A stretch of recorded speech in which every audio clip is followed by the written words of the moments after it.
Bonjour à toutes et à tous, bienvenue sur KTV, Kwezi FM, le 106.9 pour un temps de parole.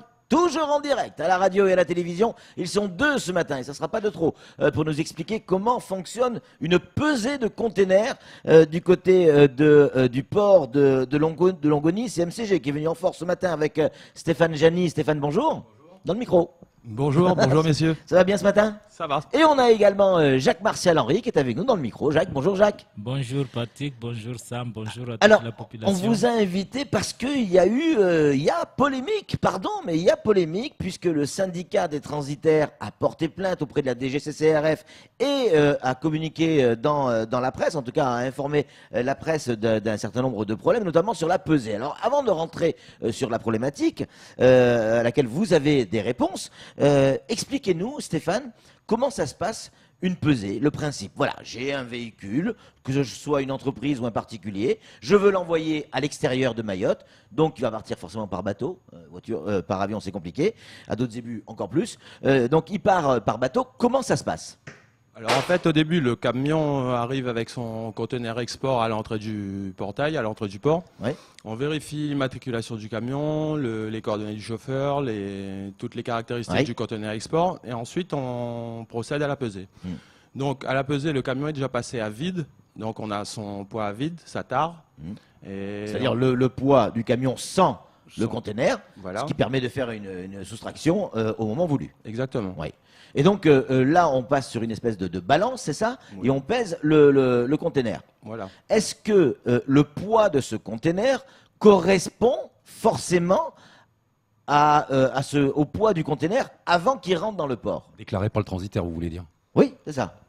Le poids déclaré, le poids en fait quand vous passez sur la balance, elle vous donne le poids exact de ce qu'il y a dans le conteneur. Oui. Après, vous avez un poids déclaré avant la pesée Oui. qui normalement doit correspondre exactement au poids de la Et bascule. et ça arrive que ce soit pas la même chose?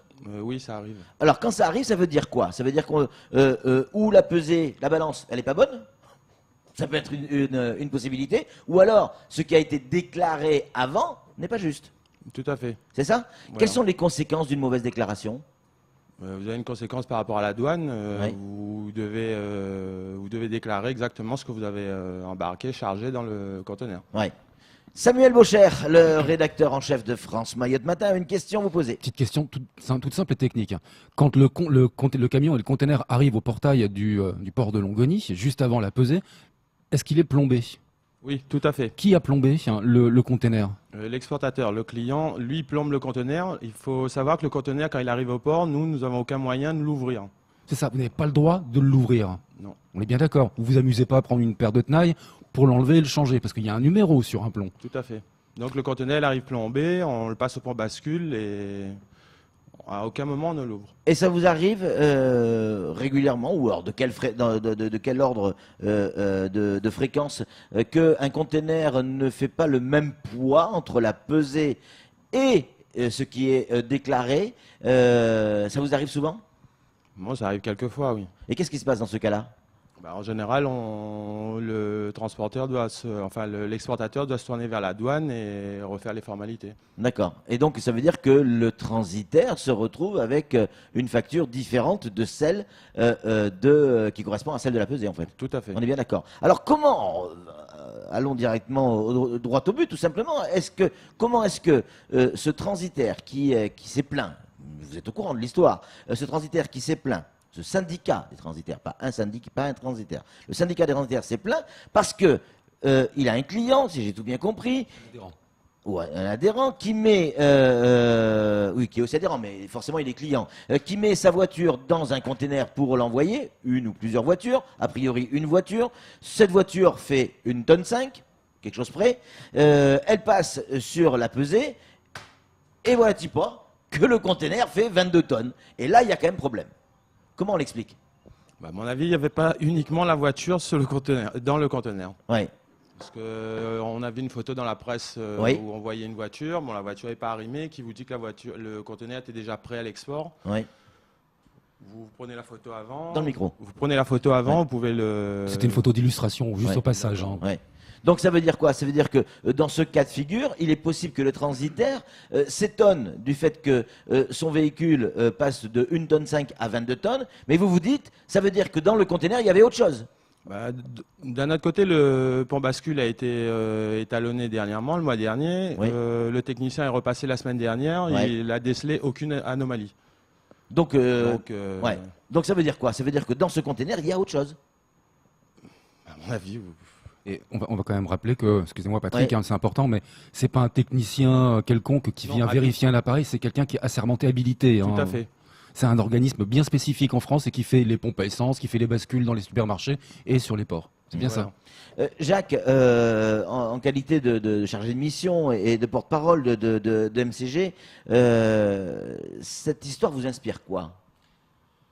Déjà, on peut régler les problèmes sans envoyer un courrier à la... C'est-à-dire, au lieu d'envoyer le courrier à MCG pour se plaindre, on envoie le courrier à la presse. Donc, c'est par... Et à la DGCCRF. Voilà. C'est d'abord à la DGCCRF. Tout à Il y a fait. une plainte et après c'est la presse. Tout à fait. Et c'est pas comme ça qu'on règle les problèmes. Deuxièmement, vous parlez un de ses adhérents, on peut dire son adhérent, parce que c'est un syndicat qui n'a qu'un seul adhérent. C'est-à-dire c'est qu'il pas les n'y a informations qu'on a. que deux adhérents. Ouais. Voilà.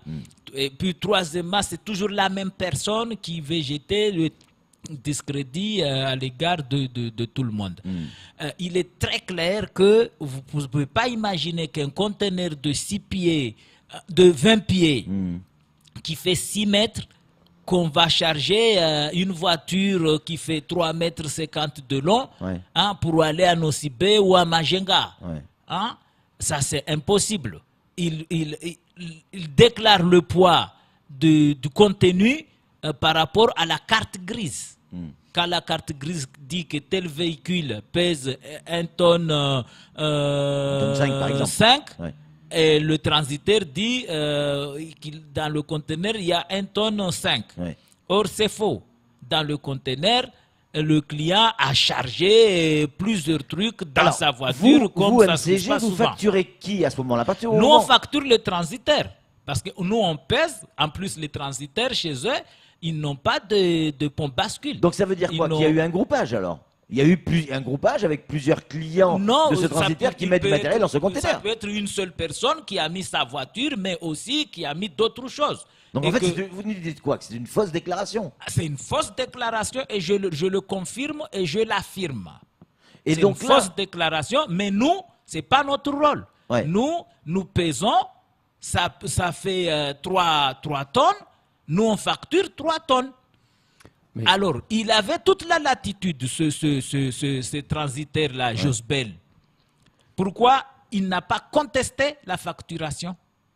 Quand lui, il a déclaré qu'il y avait 1 tonne 500 dans le conteneur et qu'on lui dit, non, monsieur, il y a 4 tonnes. Donc, vous devez payer 2,5 tonnes de plus. Pourquoi il n'a pas refusé de payer? Bon. Pourquoi en ce moment-là, au même moment, il n'a pas dit non, ce conteneur, à l'intérieur, il n'y a que on, 1 tonne 500. on vous laissera régler ces problèmes avec, Non, là, avec c'est vos clients. Mais pourquoi ne pas contester en ce moment même, avant que le conteneur parte? moi, j'ai une question très claire et très simple, Jacques, Stéphane. Qu'est-ce qui se passe si effectivement, alors Stéphane a répondu en partie, mais qu'est-ce qui se passe si une société envoie un conteneur et le poids ne correspond pas, le poids déclaré et le poids de la pesée dans le port ne correspond pas? Qu'est-ce qui se passe? Parce qu'en fait, ça veut dire quoi? Ça veut dire qu'il y a... Il doit contester.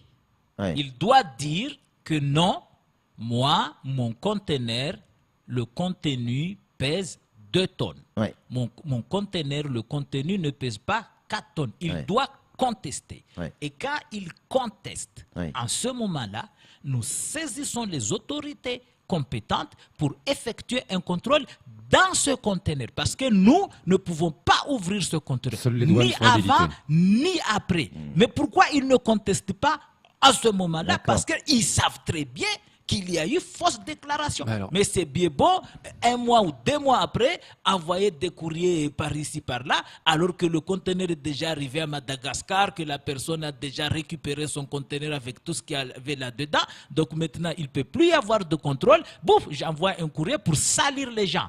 Donc il faut qu'il conteste au moment où on pèse le conteneur, il conteste le poids. Samuel. Ouais, pour éviter ce genre de litige, vous voulez revoir pardon, Non, la mécanique, c'est-à-dire le chemin de fonctionnement. C'est-à-dire que vous voudriez qu'à chaque fois qu'un conteneur est arrivé pour la peser, le transitaire qui envoie le conteneur soit présent. Une personne habilitée par Personne lui. habilitée. Oui. Pour qu'il y ait... Pour qu'il conteste. Parce que tant qu'on ne conteste pas, nous on charge le conteneur. Alors il y a quelque chose que je ne comprends pas, Jacques. Conteste. Il y a Parce quelque chose qu'il que je est comprends pas. facturé et il paye. Pourquoi il ne refuse pas de payer? Pourquoi il ne refuse pas le poids qu'on lui déclare? Mais il laisse le conteneur partir jusqu'à Madagascar et puis 2 mois après, il envoie des courriers par ici, par là. Alors, excusez-moi, mais c'est un fausseur. À moins d'être bête, s'il se tire une balle dans le pied, ce transitaire, s'il sait qu'il a grugé et qu'après il se plaint auprès de la DGCRF. Oui, c'est juste pour salir. Pourquoi lui personnellement ne se plaint pas? Pourquoi c'est à travers comment il s'appelle? Un syndicat. Oui, mais le gars là, Marc-Antoine, hein, qu'il se plaint auprès de Marc-Antoine. Pourquoi il ne se plaint pas lui-même en tant que transitaire? Il doit assumer ses responsabilités. Il fait appel à son syndicat, ce qui est logique. Est-ce que dans le cadre, toujours pareil, un exemple, c'est pour comprendre, là, on n'est plus dans la polémique. Ok, je dois envoyer un véhicule, j'ai chargé mon conteneur, et donc je dis, parce que moi j'ai pas de balance chez moi, comment je sais que mon conteneur il fait 1,5 tonne ou 22 tonnes?